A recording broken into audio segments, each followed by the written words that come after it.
Welcome to Saturday's Warrior, the channel where we talk all things BYU and Big 12. And tonight we are previewing Week 7 in the Big 12. First, we'll take a look back at BYU's matchup against West Virginia. We'll get to our power rankings within the conference as well as our picks. So before we get into all that, please like the video, subscribe to the channel. Really helps us continue to grow and reach more and more Big 12 fans out there and BYU fans as well. So as I should mention, I'm Trevor. This is Adam. Adam, what a weird game. We already dissected that in our live reaction video after the game. But while the BYU win was a little bit weird, week 6, I should say, in the Big 12 was fairly par for the course. I think it went pretty well for the conference because the teams that needed to win to be ranked, to give us the most ranked teams, won, except for Iowa State. But if anything, Iowa State's still ranked, and now Cincy will have a chance to get ranked too. Do you think we could potentially see 5 teams from the Big 12 in the AP top 25? Oh, definitely. I think you can on and off this year. I think that's about where the Big 12 will cap off, is with 5 ranked teams. Fortunately or unfortunately, I think you could argue either way that they deserve more or less. But yeah, I think it was good overall. I think there was that Cincy game was crazy, and Cincy certainly planted a flag in the conference, saying they're going to have a say in the championship. So I liked that. I don't know what to make of Iowa State. I really don't. They had all those close wins to start the year. They demolished Arizona. It looked like they were on track, and then they came out completely flat at Cincy, and Cincy's just got too potent an offense to do that. So it'll be an interesting season to watch for Iowa State. Yeah, well, I will get into Iowa State with the power rankings, but I mean that's been a team that I've said from the beginning is, and I hate to do this because that's what people were saying about BYU last year and all these close games. I was like, but BYU's winning, and that is a skill to know how to win. It is. And when you win those close games and you can close out games when it matters most, that's huge. That's huge. So I agree. It was a knock on BYU last year. We were kind of throwing up our hands like, but we're winning. But it came back to bite out Iowa State. Now they outscored Cincy 22-7 in the second half, which is not easy to do. But they had dug themselves too much of a hole. Maybe not quite, because they did score that touchdown right at the end of the first half. But regardless, they dug themselves too deep a hole in the first half to come back out of. Yeah, for sure. And I think that they're definitely a beatable team. It's really a bummer where we've said this time and again, where we face them on the schedule is just brutal because always that matchup. Well, one, it's in Ames, but two, always Cohen, the game after the Holy War is just brutal. And so it's too bad because I do think this is a team I'd like to I like BYU's chances against. Yeah. But anyway, it will be a tough one, but we're not even there yet. We first have to get through Arizona. And but before we do that, let's look back a little bit. West Virginia, it was a weird game. A lot of people were saying there were high highs, there were some low lows, but we think the lows are fixable. We think the highs really show the potential. And that seems to be, from everything I've listened to, which is like all the BYU content out there that I can find, kind of said the same thing that we were saying Saturday night. So I think every Cougar fans are kind of on the same page. It was just weird. It was a weird win. But it's promising. I think the worst part are the injuries, but we saw some promising signs today with the depth chart out, with Jack Kelly and Isaiah Glasker both listed on there. Now, my question is, because they haven't released the injury report yet, can you still be listed, per the rules or whatever, can you still be listed number 1 on the depth chart, but then later on in the week come out on the injury report and say, actually, they're only probable? Absolutely. Questionable. Absolutely. So we shouldn't get. I think if you're out, you can't. I mean, if you're out, then obviously your depth chart. I think you can put whatever you want on your depth chart, right? A depth chart is not an official conference document, to my understanding. You don't even have to put out a depth chart, right? A la Kyle Whittingham. I was just Kyle Whittingham's, right? So you put whatever you want on your depth chart, and that's why I don't think our depth chart correlates to injuries at all. We've had starters listed that don't play. We've had starters listed that are actually injured in the past. So I don't think the depth chart means anything. I know it's giving a lot of a lot of hope to Cougar Nation.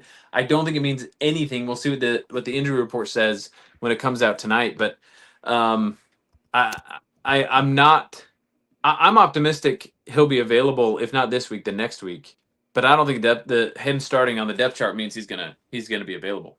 Okay, because I was seeing a lot of people on Twitter get really excited, and I was like, "Whoa, let's slow this down a little." Yeah. You know, based on I saw Ben Criddle today post something that he's thinking that it is that he had his shoulder pulled out of the socket. That is something that could come back from in relatively short order, but the timeline doesn't really match up with having. In terms of Kelly being back this week, I don't know about Glasker. I haven't seen enough on that, but just based on where he was holding it and how he's acting afterwards, not in a sling, that there's some speculation that could be the case. And if that is, then if I'm thinking most likely after the bye week, because that would give him a few weeks to heal up and then come back against Texas Tech, which really stinks in the sense of not having him against Utah. But you have to think bigger picture, long-term health and everything. And, Texas Tech, obviously a huge game on the schedule as well. Yeah. And right. So I guess, yeah, because that would be Arizona, Utah, then Iowa State as well. Then, so I mean that's a good chunk of the season, but also by the time he would come back after the bye week, you'd think he'd be full strength. Hopefully we see him sooner, but I would think if that is the injury, that's kind of the timeline that we could expect to see him. Yeah, I could see that. Without being a doctor. Yeah. So I don't really know anything. I'm basing this all off of a post from Ben Criddle, and that was what a lot of people thought too. On Saturday nights or Friday night. So. Okay, so we're there now that you've had the weekend to sit on at some conference and feel the spirit. Did anything else come to you but from that game? No, even less concerned than Friday night. You want to see 42-10 drubbing. You do. Like you're a fan. We were that close. We certainly could have done it. But I'm just not concerned, mostly because we're looking at a time period of BYU football where we've gone 16-2 over the past 18 games. That's crazy. That's a crazy amount of success for BYU. And every time we've hit this, it's reset my expectations. Coming off of 2023, I'm like, oh, we're going to lose a bunch of games. Like, we just can't seem to put it together. But I've come to expect this coaching staff and this personnel to figure it out. And so my expectations that we come out and we reduce the penalties, we reduce the turnovers. The defense is gonna be on point. They're gonna be ready for a good Arizona offense, and we're gonna have a scheme put together that's gonna be effective against what's been a pretty good Arizona defense. So I'm not concerned yet. Now, is it possible that we come out and just totally lay an egg and get beat 41-19 to Arizona and reverse last year's score? Absolutely. That's in the Big 12. That's always a possibility. But I'm not concerned about that yet because BYU's been so consistent in fixing the little things. And if they fix those little things, it's like 52-3 on Friday night. And so we're that close. I'm not concerned yet. Unless injuries continue to be an issue, because our depth is taking a little bit of a hit, which obviously is going to, come into play as we continue in this schedule. So Arizona, and we'll get into our power rankings here shortly, but Arizona is the team we said every year. It feels like BYU has a team loses a game against a team that they shouldn't, and Arizona was my pick for that in the preseason picks.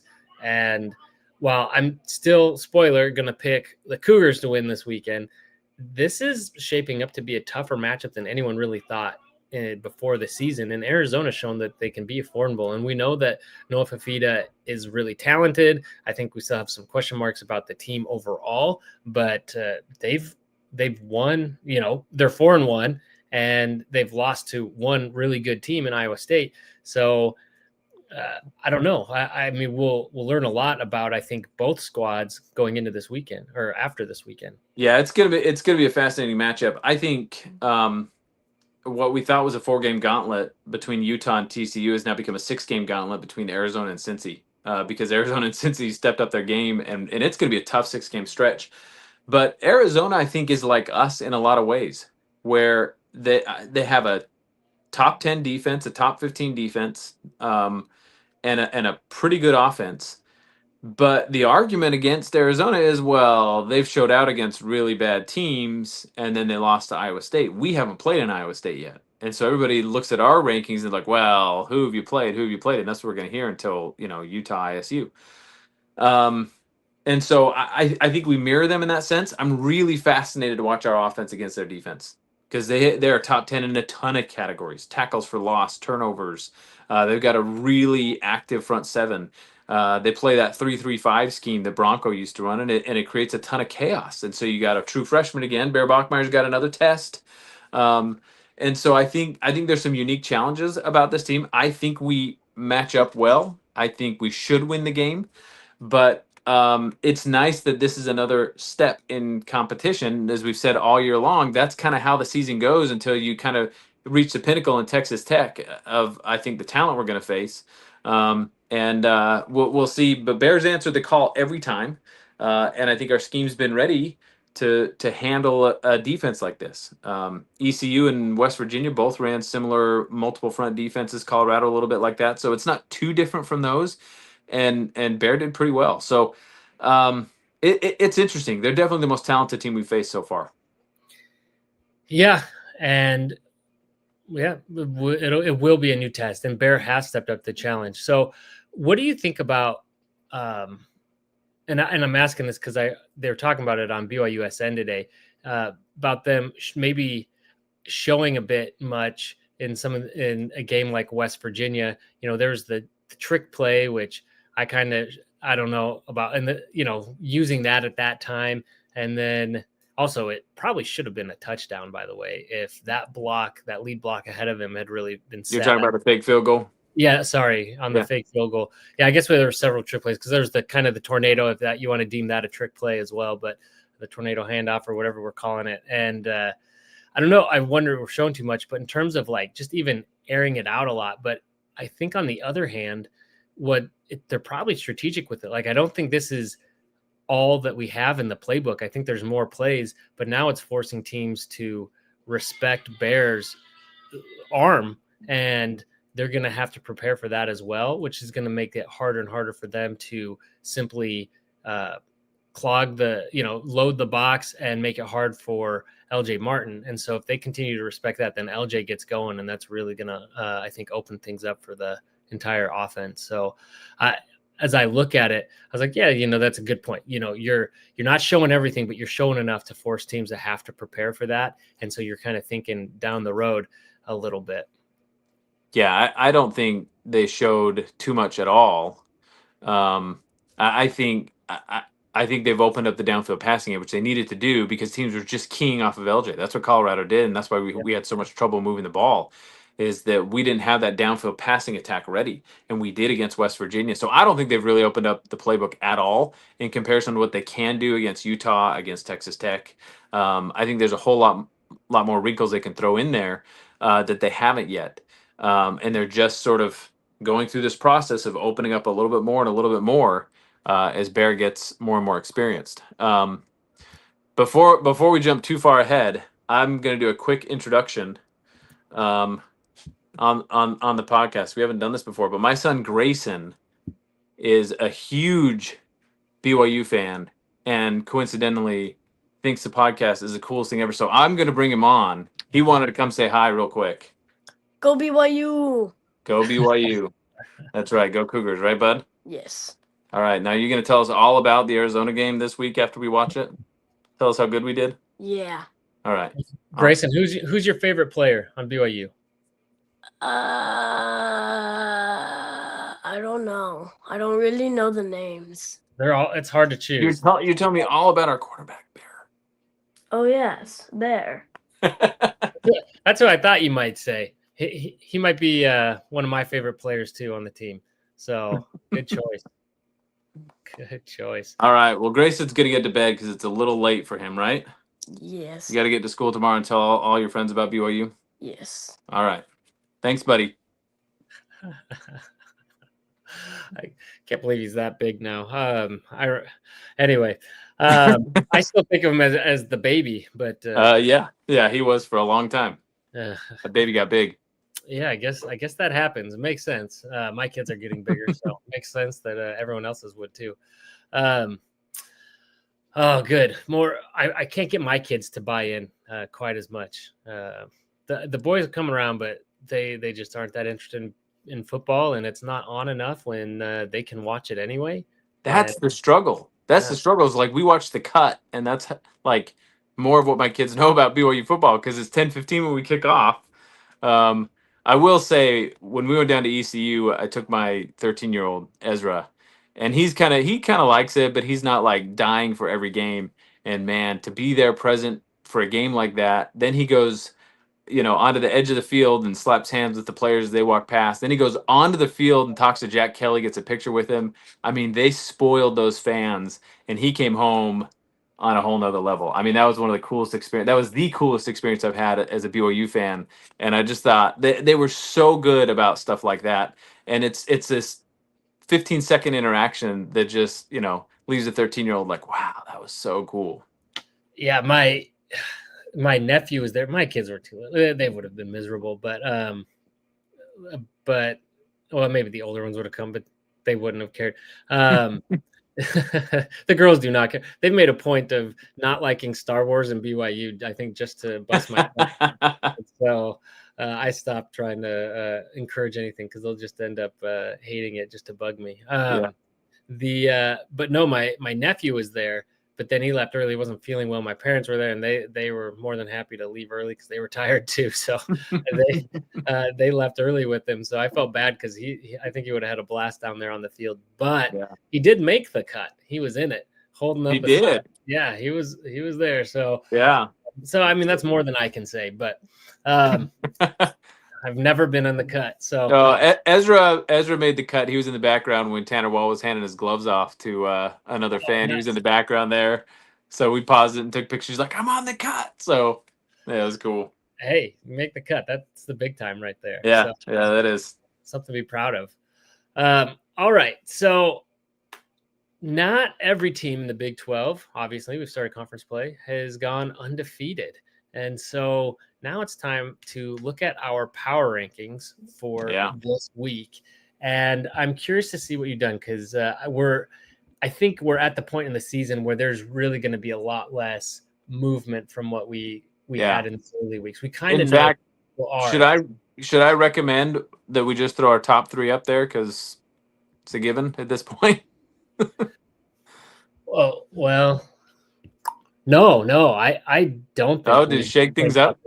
Yeah, so I'm still looking at total resume. Well, the whole time I'm going to look at total resume, but I think there's enough to shake it up. I don't think it's how it's going to look in 2 or 3 weeks, or even 1 week. But yeah, I shook it up a little bit. Well, fair enough. So I'll throw my bottom three up there because I don't have a ton to say about them, and then you can tell me about some of your changes. But last, I've got Oklahoma State. That's a given. 15th, I've got West Virginia. Appreciate the win, but you're on your 5th quarterback of the year. Rich Rod's got a long way to go. And then 14th, I've got Colorado, who almost pulled off a win against TCU, but almost doesn't cut it, as we'll see when we get to Kansas State. So those are my bottom three. So I didn't even change which is nice because for my graphic, I got to leave the bottom row in place. And so I had OSU, West Virginia, and then I actually have K-State before Colorado, or I guess lower than Colorado. That's fair. I've got K-State 13.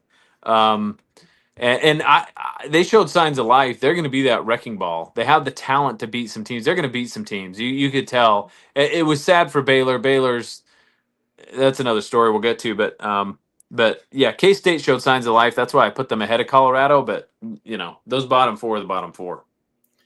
Yeah. I mean, you can move them around however you want. I just think K-State, they looked like they almost were able to beat Baylor, who I still think is a talented team, a good team.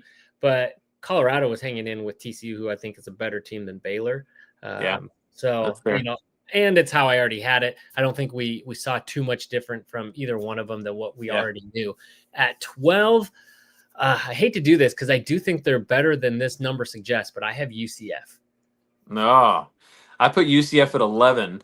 And just because I think their inexperience and the first year transition to a new offense, a new head coach is starting to show. So I agree. They're 11. I've got Baylor lower than them because Baylor should not be struggling against K-State at home. I believe they were at Baylor, and that should not be happening. So I do have Baylor lower than UCF, but those two are right in that area, in my opinion. That's really where they belong. I just have them switched. So and that's fair. I mean, I could be talked into moving around, but I liked Baylor just a touch more. At 10, I have Kansas. As do I. As do I. It was not an impressive win at UCF, and maybe it will be by the end of the season. Maybe UCF will make some noise, and we'll be impressed by him. But I don't know what to make of Kansas. I don't. I feel like they should be more talented than this. I feel like they should be better than this, and they're underperforming. And I don't think they've done a lot of this. You've got a 6-year senior at quarterback. He's healthy finally. He's very, very talented. It shouldn't be like this for Kansas, and I don't know what to make of it. Yeah. I don't either. They're a talented team. I mean, that's the thing. I mean, and that's college football, right?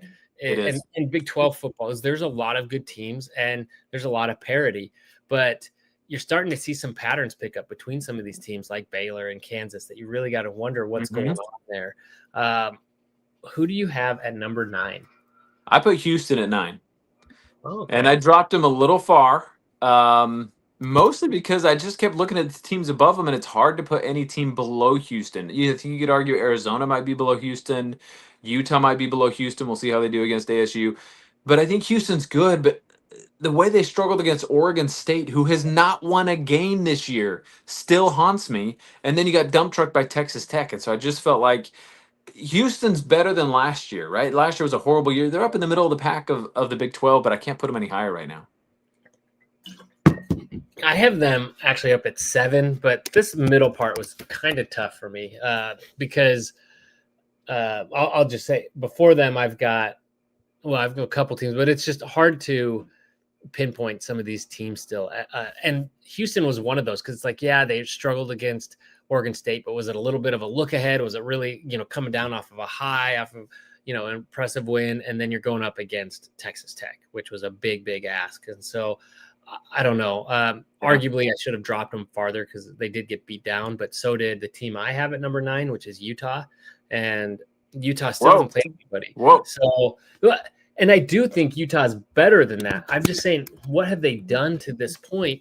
Just like BYU, they haven't, the only team they played was Texas Tech, and they got steamrolled in the fourth quarter versus BYU's at least won those games and won Big 12 games at home even. And Utah, so I don't know. I'm just not, I don't think that they've shown enough yet. Granted, their big win of the season over UCLA. UCLA beat Penn State this weekend, so you could make an argument that Utah, their big win is better than Penn State. Yeah. You can make that argument. I'm not going to make that argument. Well, so I've got Utah at 8, so I don't have much room to talk. And I just same thing. They're on a bye. It's hard to know what to make of Utah. After this week, either I'm going to say, yep, they're spot on, they should be at 8, or I'm going to have them in my top 5 because they've got ASU rolling into town, and that's going to tell us, I think, everything we need to know about Utah up to this point. Yeah, and so just ahead of them, and partially moving them down because I had them at 8 last week. It was more about moving Arizona up, and that's who I have at 8. And so I just think, again, they haven't beaten anyone super impressive, but they've hung in with a good team, and I think they've shown a lot. And it's a team that scares me a little bit coming into this week, and so that's where I've got them right in the middle of the pack. Yeah, and I got Arizona at 7 for the same reasons. Yeah. So we have the same middle three. So if we break it up into sections, we have the same. We're pretty consistent, yeah. As we go through. Yeah, and I think that's where we're at. You're at tiers. You can argue the order of the teams within each tier, but I think there's some pretty clear tiers coming out. You got the bottom 4 teams, you got the middle 4 teams, maybe middle 5 teams. You include Arizona in that. And again, we'll see this weekend. Utah and Arizona may stay in the middle there. They may bump up if they get some upsets. But I think that middle tier is pretty set with those 5 teams. Yeah. Okay. At 6, I have TCU. I have TCU as well. Okay. That's it. They're kind of an enigma to me. On the one hand, I want to write them off a little bit. Hoover is very turnover prone. I think he has the most, or almost the most, highest percentage of turnover worthy plays amongst quarterbacks. He's a little loose with the ball. I think he's extremely talented, but that's really gonna sink his potential as one of the elite quarterbacks in the league. And I think that's really what's holding TCU back right now. They got a pretty good defense, but it's not elite. So I think TCU is good, but remember I had them as preseason champions. I thought they were going to do it, and they just don't look the part. Yeah. I still think they're a very dangerous team. And like BYU, like a lot of these other teams, still figuring things out. They're figuring things out and winning along the way, and which is, a positive sign for that program versus other teams that are almost right there with them, but have some losses. And so can't write them off too far. But okay, before we get into the top five, please in the comments in the chat, let us know what your power rankings look like. Who are your top five? Feel free to disagree with us on anything. And while you're in there in the chat, please, if you haven't already, like the video, subscribe to the channel. We really appreciate it. And someday I'll be able to afford to buy Adam a sandwich. And you know how much that would mean to Adam. So take me to the cheese shop, Trevor. I'd be delighted. Oh, Best place in Williamsburg. Yeah, high end. Right. Okay. Yeah, I don't. Come on. I don't want ham and cheese here. We're going prosciutto and provolone. Okay, that actually sounded pretty good. Funny enough that my wife actually just mentioned that we should go to the cheese shop soon. If you have not been to the cheese shop, get their prosciutto and provolone. It's one of the few foods on the planet that makes me weep. It is so good. You can get some of their homebrewed root beer to go along with it. Fantastic. Go to Colonial Williamsburg, everyone. I'm not sure I want to see you cry, so I don't know if we're going to the cheese shop. That's why we don't watch the BYU-Utah game together. Brought me to tears last year. It's beautiful. Oh, yeah. Oh, well. Yeah. Happy tears, Trevor. Almost brought me to the other kind of tears. All right. So top five. Who do you have at number five? Because I think this is actually, so we have the same teams in the top five, but I think our order is going to, at least our 2 through 5, I think is going to look a little different. I think they could. So I've got Iowa State at 5. And barely at 5. You can make the argument that TCU needs to be ahead of Iowa State at this point. I have them there because Cincy has looked so impressive. Nebraska has turned into a half decent team. I'm not saying Nebraska's great, but they're at least a decent Big Ten team. That was week 1 when Cincy barely lost to them, and since then Cincinnati's been on a tear. And so I feel like this is more out of respect for Cincy than it is for Iowa State, who we've been critical of throughout the season because they're not winning by large margins unless they're playing Arizona at home. And what does that say about Arizona, right? I mean, we're still trying to figure everyone out. And so Iowa State is barely at number 5 for me. I could put them at number 6 easily. And I honestly, I expect them to lose more games. I see them as a kind of a 3-loss Big 12 team at this point. They may not be in the top 5 at the end of the season. Well, you're right. I don't have a ton of confidence in Iowa State, and they've had some key injuries, which could set them back a little bit. You really saw that, and their secondary is just depleted, and Sorsby ate them up. And, so teams know that, and they're going to be able to target that. You got to respect, the team, what they did last year, bringing a lot of guys back, but I do question, but I think they've shown enough. They've certainly done enough. They've played a tough schedule, one of the tougher ones, I think, in the conference so far to this point, and remain, just barely got their first loss from a team that's actually shown to be pretty talented. Yeah, I didn't want to hammer them too hard, but we'll see really who they are going forward. At number 4, let me pull back up. This is where I have our beloved Cougars. So, and I think that's probably lower than where you have them, but I think kind of says more about the other teams that I put ahead of them, and just BYU has yet to really answer all the questions, all the things that we talked about earlier in the show, all the things we talked about on Friday night. I just think that I want to see them put it all together now. Yeah. I do have BYU higher. We'll get to that in a little bit. At 4, I've got Arizona State. And And this one is hard for me because I thought Arizona State would take a step back. It looked like they would against Mississippi State. Now they're putting it together. I expect them to thump Utah this weekend because I feel like Arizona State is the real deal. And after last year's game, I have not been an Arizona State fan. The only way I want them to do good this year is if we both meet in Arlington for the championship and we can get a little payback against the Sun Devils. But I have to admit, they looked really impressive. Just like I could have put ISU down a notch to 6, I could put ASU at 3rd above Cincy because that they look really strong. They look like a tough out. Yeah, and that's why I have them at number 3. You got to respect what they've done to this point. Like you said, the Mississippi State, whatever, they let that one go. That is what it is, but they've done really well since then, much to my chagrin, because I've never really been an ASU fan, and I'm certainly not now after this year, after all the off-field stuff, all the on-field stuff. I just, sometimes you just, that's what makes sports great. You got to have teams you love to hate, and ASU is one of those for me, but at the same time, we got to respect them. So, so you said you have them at number 4, so who do you have? I have them at 4. At 3, I have Cincy. Really, really impressive win. Just for all the reasons I said, they had the loss at Nebraska early on, but you got to leave room for these teams to evolve, and the really great teams get better and better each week. And Cincy looks like they've got a head full of steam, and all of a sudden that trip to Cincy at the end of the year looks terrifying. As a BYU fan, we thought that the Arizona game, the Cincy game would be kind of easier games on our schedule, and not anymore because we got to play at Cincy. And boy, that team looks really, really good right now. Yeah, I just think, and so I've got them obviously at 2, with ASU at 3, and I think that's because of the conference wins that they have. And then you look back at Nebraska, that's maybe not such a bad loss. I mean, that was really kind of a home game for Nebraska. I don't know.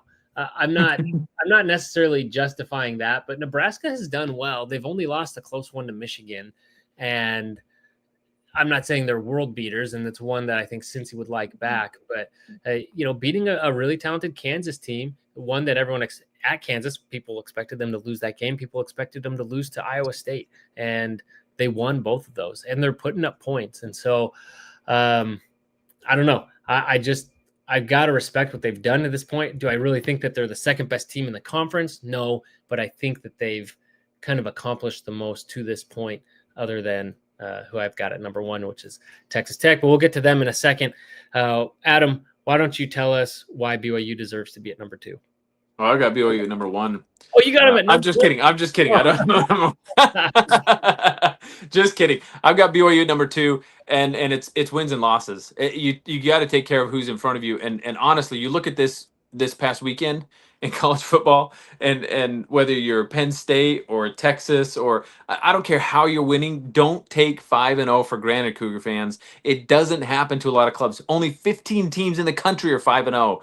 And so, yes, we played quote unquote lesser competition. I think it was Greg Wrubell tweeted out that the combined record of our first 5 opponents versus our next 7 opponents is something like 4-16 versus 27-5 or something. I don't remember the exact numbers, but it was a huge gap. So I get it. I get that the rest of our schedule is tough. It's time to lace up our cleats, and it gets real from here on out. It almost feels like we played preseason up until now. And that's no disrespect to any of the teams we played and beat, but the level of competition is about to get serious. However, we have delivered, and that is not easy to do in this day and age in college football with so much parity. And so that's why I've got to put BYU at number 2, because they haven't lost.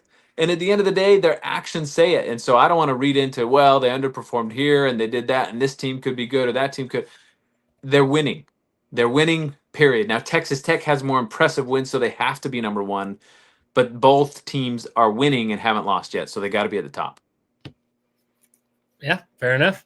I love it. I appreciate it. And I do like to think that BYU is the number 2 team in this conference. I like to think they're the number 1 team. And so we will see. We'll let the games play out. And so speaking of letting the games play out, let's move on now to our picks for this week. But before we do, let's go back to look at what we did this last weekend. You know what? Why don't I I can even share this. There's no. I don't know that we need to share the overall record, Trevor. That's probably not important. What matters is just what we do week to week. Really, it's. Well, I'm keeping track of it. I may as well throw it up here. But let's see here. So first, there's this. Can you put on our 2023 and our 2024 records as well? And it. No. And this is 5, but this is week 6. So both of us came away 6-1 this last week. Who called? Cincy. Thank you very much. Very impressive. Very impressive. Had the rest of these right, and even had BYU right, but I said they would cover. LJ Martin almost helped us do that. Satake being too nice, and it was honestly the right thing to do. Marcus McKenzie did not help you do that. Thank you.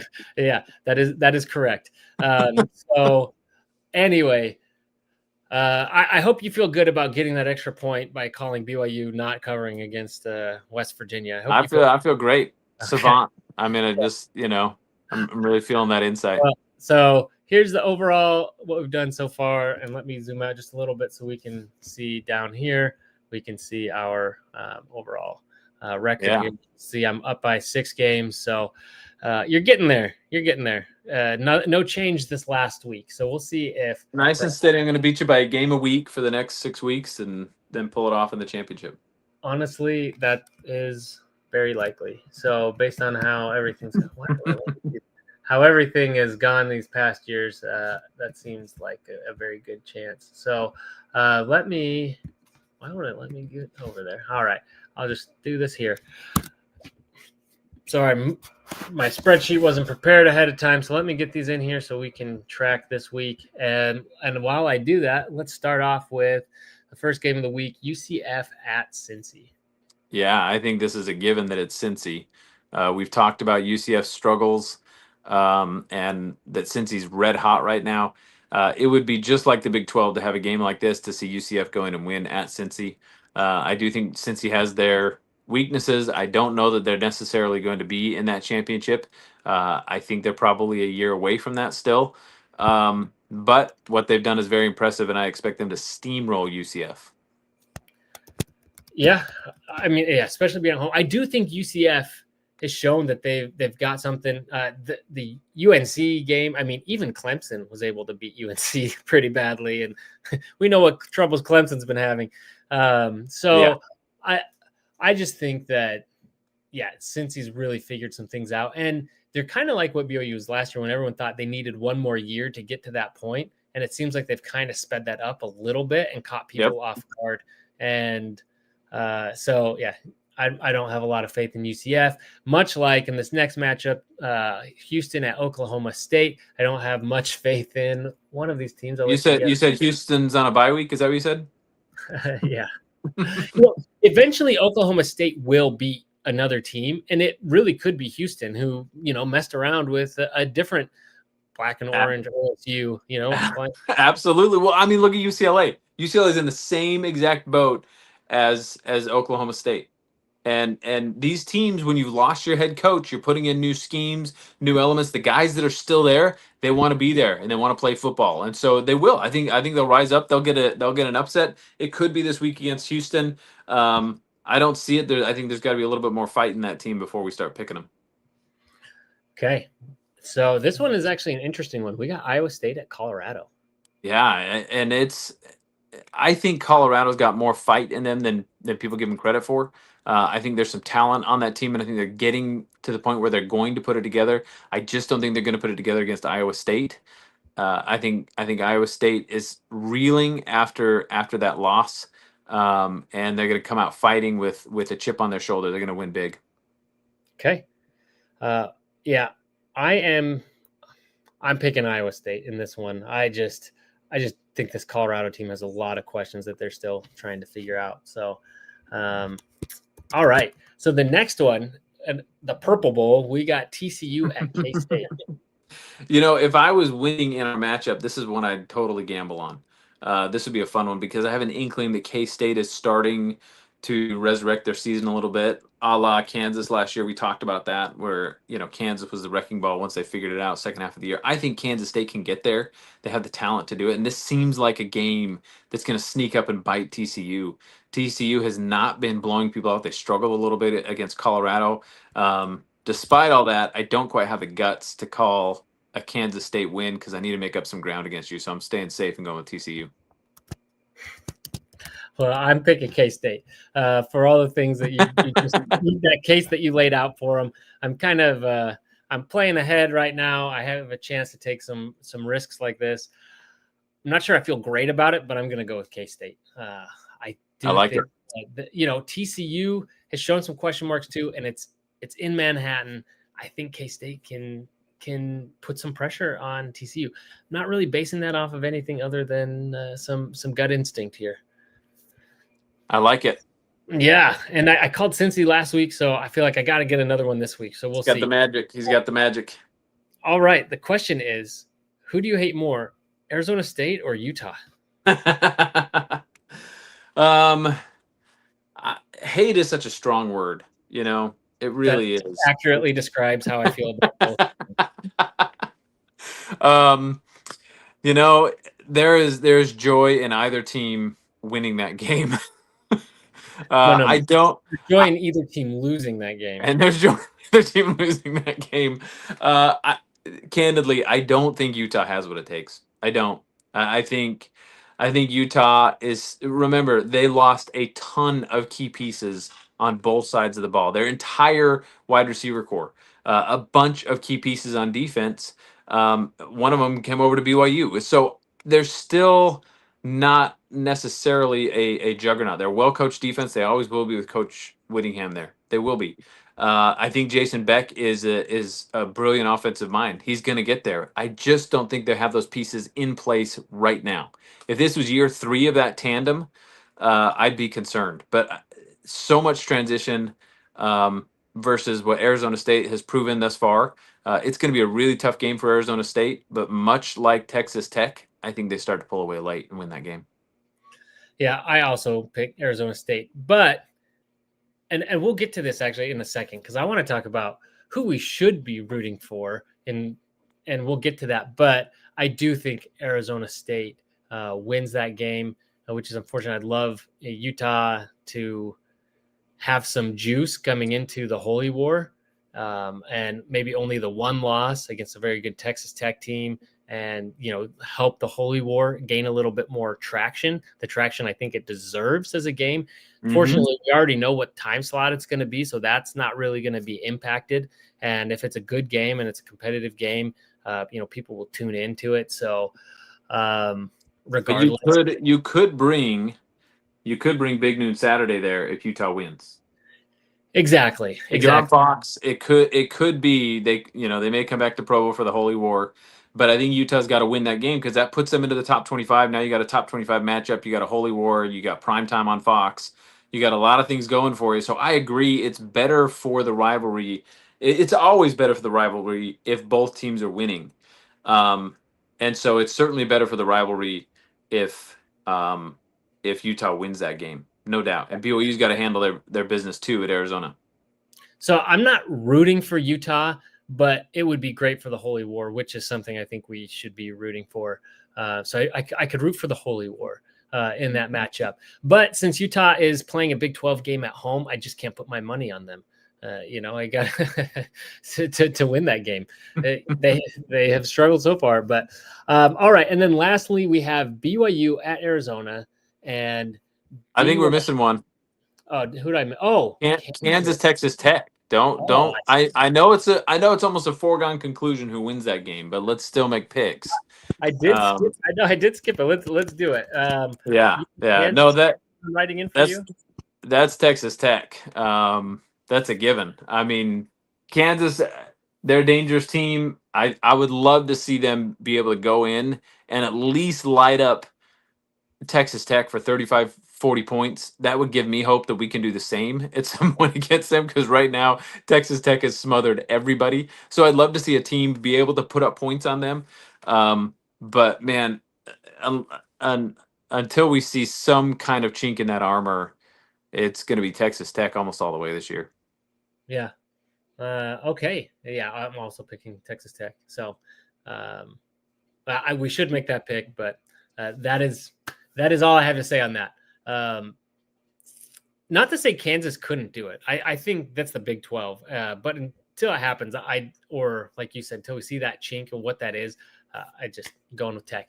Okay, so now we get to BYU at Arizona, and this is the one we don't really do the spread on all of these, but we do for BYU because obviously we're both going to pick BYU to win the game, especially in a close one. There's no reason not to. But BYU is how am I even reading this?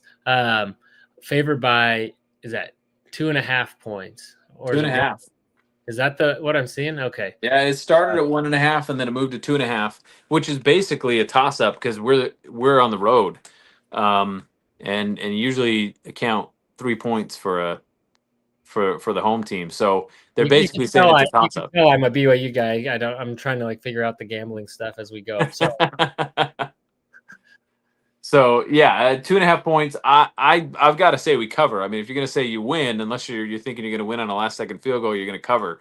So yes, I think we cover that, and I hope that's some more fodder for BYU to put up in the locker room, and a little bit of disrespect there, in my opinion. Not to say anything about Arizona. I think Arizona's a good team, and they're the home team. But man, 2.5 points at Arizona. I think that kind of shows you what the odds makers think of us thus far. Yeah. I mean, and it's at home, so you're up by that much because normally they give 3 points to the home team. And so that is giving, some favorability to BYU, but yeah, they definitely, and that's why BYU needs to put this game together and really come in, put everything together and come in. I don't think you can mess around against this Arizona team. No, absolutely not. Yeah. There's not the wiggle room, especially with the injuries that are mounting up. You just can't. One, because you don't know if more injuries will come even in the game, but two, you just don't have that depth everywhere. And so, I'd like to see BYU come up big. But yeah, I'm picking the over there. I don't think it's going to, come down to a last second field goal to win by 1 point, although it certainly could because that's happened before with BYU and Utah. At that stadium. Yeah, that absolutely. So, I think BYU covers. So I look forward to the game. What do you think of the next two games, at least kicking off at a much earlier time at 8 p.m.?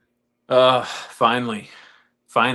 We need some of those, not only because we live on the East Coast, but BYU needs to play in front of East Coast fans, voters, AP voters. We've got to get some earlier time slots.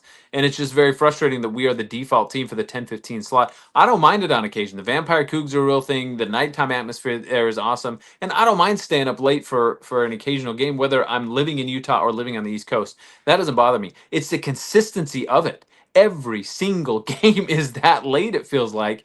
And it's frustrating because we're in the Big 12 for exposure. To say we're a P4 team, we deserve the respect of a P4 team, and even as a top 25 team, we're getting slotted into that 10-15 playing slot, and that's just you're kind of the new Big 12 after dark team, and I'd like to see that rotate a little bit. It does this week.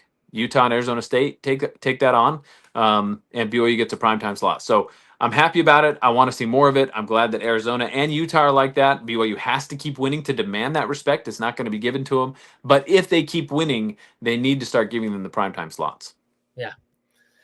So BYU, as we know, is in the top 25. They're now, what are we, 18 now? 18, yep. And so, I mean, I think the voters are nuts. I don't know, I think BYU started in the wrong spot, and now I think they're trying to overcompensate. I think BYU, for what they've shown, is more or less in the right place. I still feel like 18 might be a little high based on who we've played so far. Of course, They have a chance to certainly earn that against Arizona. But what I want to look at, and we're not making picks for everyone. We just do our Big 12 picks here because that's all I really care about. But I also care about the Big 12 getting into the playoff and getting an at-large bid. And so when I look at that, I wonder of the Big 12 matchups, and this is something just because we have a few extra minutes, I want to look at this, is who should we be rooting for in each of these games? It's kind of hard early on in the season because you never know. There's so many scenarios that could happen. But at this point, we're starting to see certain teams pull away, and we can start figuring out, okay, who do I need to root for that's best for BYU? And first of all, but then secondly, who's best for the Big 12 in their positioning. And so looking at this, I mean, at this point, I grew up in Michigan. I'm never going to root for Ohio State. Never, ever, ever, ever. But if they do win this game, they need to cream Illinois. I think the worst case scenario is that one of these teams wins by a really close margin and it is a dogfight. That is what because then that just keeps both of them really highly ranked. What we need is I don't want Ohio State to win, but for the Big 12, for the SEC to have like two teams that beat up everybody else, and everybody else has a few losses, and that's going to make the most room. Since Illinois already has the loss, you would need Ohio State to beat them and beat them convincingly to help push them down and really start removing them. They wouldn't be removed with two losses, but start kind of getting them out of the playoff picture. Well, and I think you're going to get that in the Big Ten. I don't know about the SEC, but I think the Big Ten will be like that. You've got Ohio State, Oregon, and Indiana who are running that conference right now. And Michigan's not included in that right now. So I think that's going to happen. I don't think Illinois is that good. They got beat so bad by Indiana that really exposed a lot of problems, and they barely win against a kind of middling USC team. So I think that will happen. I do think that's what we should be rooting for.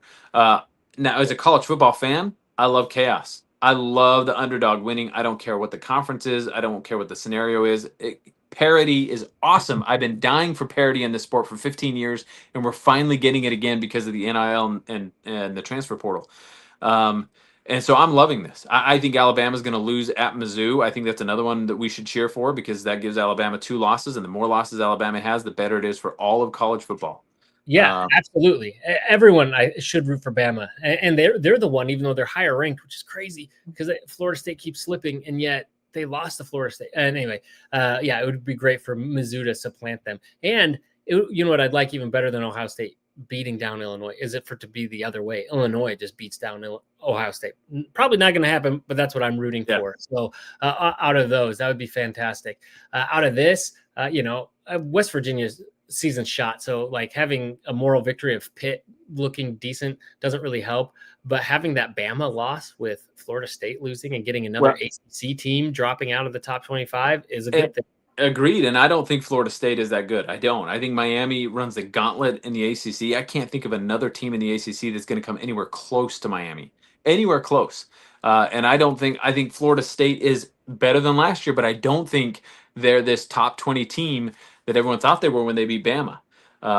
And so I wouldn't be surprised to see Pittsburgh win this. This is at Florida State. Florida State's coming off a loss. They're going to play angry, so I doubt it. But I do think Florida State loses more games throughout the season. So sorry, West Virginia, but Big 12 fans need to root for Pitt this weekend. Yeah. All right. We got Wazoo at Ole Miss. Obviously, we're rooting for Wazoo here. And they don't stand a chance. I like Lane Kiffin.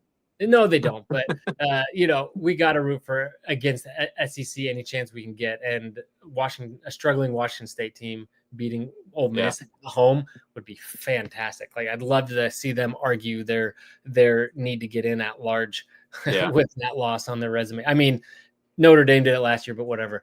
So in this one, I think Indiana was overrated last year. I would have liked BYU to have had a crack at them to show, what they had. But I thought they were too until they dump trucked Illinois. I thought there was no way Indiana was beating Illinois. I thought they were overrated because they had excelled last year. This year, they were clearly going to take a step back. This game's going to tell you a lot. If Indiana makes that close, or even I think they have a shot to beat Oregon. I think they're that good. I think Oregon's the better team and will ultimately pull it out. Oregon's probably playing for a national title this year. They're so good. But we'll see. We'll see. That's going to be a fun one. Oregon's going to get the at-large though. So if they come away with 1, even 2 losses, like they're going to get an at-large bid. So it's best for us to see Oregon start removing some of the other competition from the Big 12. Having said that, it's really hard to root for a team like Indiana that's been so bad traditionally every year to not beat Oregon. But it's pretty fun. Yeah. Again, just the college football fan in me, I'd love to see Indiana beat Oregon. That's crazy. But I'm at the point it's BYU, Big 12, then college football fan inside of me. I know it's crazy. It sucks that it has to be this way, but it's kind of ruining college sports. But all right. So the Red River rivalry, at this point, this is a win I'd like to see Texas get and really start taking. I over the would whole too. stuff. Yeah. Yep. Create some chaos. Arch Manning will figure it out at some point. I feel bad for the guy. I mean, with that many eyeballs on you, and you're trying to figure out the college game, and you're not, this incredible day one master at QB because your last name's Manning. He's going to be a good quarterback. He'll figure it out, whether it's at Texas or elsewhere. He'll figure it out. He'll go pro. It's going to click for him, and I hope it's in one of these games. It'd be really cool for the Red River rivalry to go in there and have things work out. I always like, of all the SEC teams, it's fun to see Texas do well because of Sark. I'd love to see former BYU guys do well no matter where they're at. So want Texas to win that. I don't know. It's going to be whether or not Arch Manning can figure out the college game. Yeah. In this one, I'm rooting for Tech. No, I love to root for Virginia schools, but also I need Georgia Tech, ACC school, undefeated, to just start kind of getting knocked down a peg and hurt the ACC. Wait till they play Miami. That'll show. Well, yeah, but then they would have potentially 2 losses. That's even better. Like the more losses these top of the ACC teams. Georgia Tech will get another loss. They'll drop one. They'll lose to Miami and they'll drop another one along the way somewhere. Well, and Virginia Tech could be that. They finally won some games, so yeah. It can happen.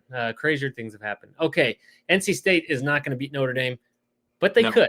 And not at Notre Dame. Yeah, I'd like to see it. That's definitely who we should root for and who I'm rooting for. Okay, this is Big 12. For the Big 12's sake, we need Iowa State to win and stay ranked. Yes. Here, obviously, Arkansas, it'd be great for them to beat Tennessee. That would be their second loss. Arkansas is no real threat of moving into the top 25. That is what's best. So some of these are no-brainers. Florida, we can finally have to root for Florida, but they're so bad that it's okay. We can root for Florida to beat Texas A&M, knock them down a peg. Right.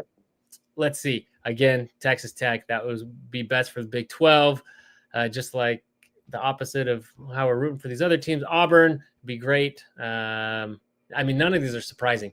Heck, I grew up rooting for Michigan. It would be better if USC beat Michigan here. It would. Both these teams are going to lose multiple games, though. I don't think it'll have a big impact because both of them are going to lose throughout the season. Michigan's a decent team. I don't think they're top 15. No, and you're right. That would knock them down. But then they'd likely, because the way voters think, somehow move USC up to 15, and so it would offset. And then Michigan would still be top 25. So maybe it's actually better if Michigan wins and then keep USC from moving into the top 25. We need that spot for Cincy to move into. All right. South Carolina. So some of these are no brainer. Like at this point, they've already started separating some of the bad teams from the good teams. So what we need are the bad teams to start beating like the upper echelon, not the top, but that next tier of SEC and Big Ten teams. We need them to start losing. Obviously BYU, and this one for the conference, Arizona State. For the Holy War, Utah. I'll let you choose that one. I'm not going to tell anyone to ever root for Utah, but you choose your priorities. I do think having Arizona State, keeping them in the top 25 is really good for the conference. So I don't know. I just, as I sit there every week, I'm just always trying to think. I'm like, I have to do so much mental gymnastics just to figure out who I want to root for anymore. Instead of, like you said, just Indiana. You're a good Big 12.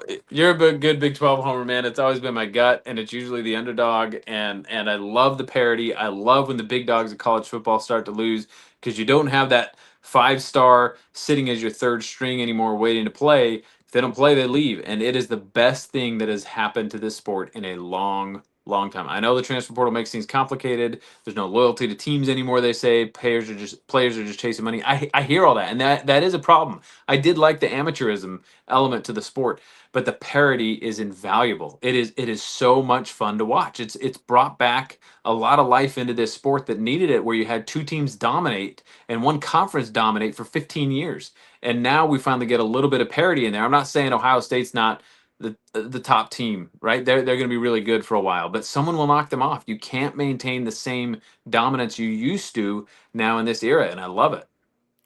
Yeah, the parity is great. The problem is that it's the media, by still adhering to the brand value. They're the ones that are ruining this, because it becomes impossible, because they these networks and the AP voters, whatever, they all buy into this, and they just continually perpetuate this issue. I mean, we've had this debate about like the AP poll, but they continually perpetuate this so that it's at the point where no loss can be a bad loss for a team that's in the SEC, because you can justify anything. Oh yeah, we lost to Vanderbilt, but look, they hung in there close to Georgia too. So now, you know, it's not actually a bad loss because, you know, they beat so and so. You know, so it's, and I just think back to years where I wish I remember the year. This was like mid 2000s something, and I feel like it was like LSU maybe was number one team. They get knocked off, and we're like, yeah, you know, everyone's excited. But then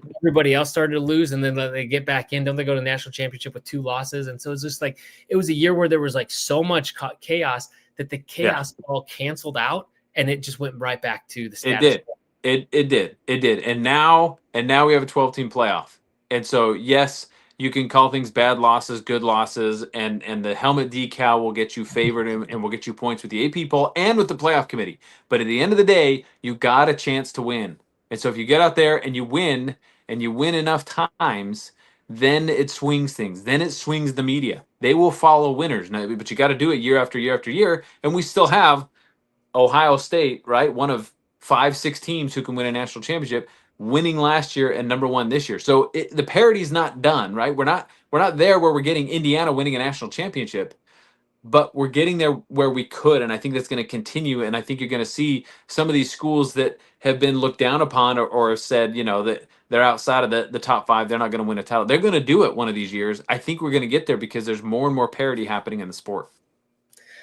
There is. I just, you know, until I start seeing, and it won't happen, the less biased perspective on the sport and really giving teams credit. Like, look at Notre Dame is still ranked, even though they haven't done anything. Do I think Notre Dame is a top 25 team? Yeah, they very well may be. But what have they done to this point to really prove that? Look what it took to get Texas and Penn State out of the top 25. Like, Penn State had to have a historically bad loss just to get them out. You know, I just don't have a lot of faith in the voters on this poll, which has an undue, an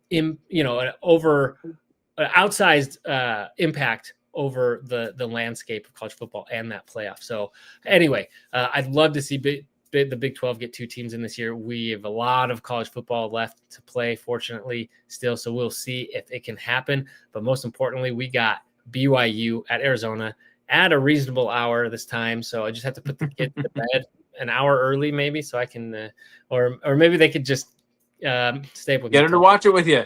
Yeah. It's time to grow those fans. Yep. So, all right. Well, thanks again for watching. Please let us know in the comments your picks for this weekend, how, you know, your power rankings for the Big 12, who you'll be rooting for. Between Utah and Arizona State, if you're a BYU guy, like, who do you pick in this situation? There's a compelling case either way. So cheer for the Utes. Take a deep breath and cheer for the Utes. Let's do it. Let's put the Holy War on top and cheer for our brethren in that school up north. You don't even have to root for Utah. You can root against Arizona State. That it's perspective, you know. But do that. And be sure to like the video, subscribe to the channel, and we'll be here middle of the week. Should have said this at the top. We've got something lined up with College Huddle with the Arizona podcast from that.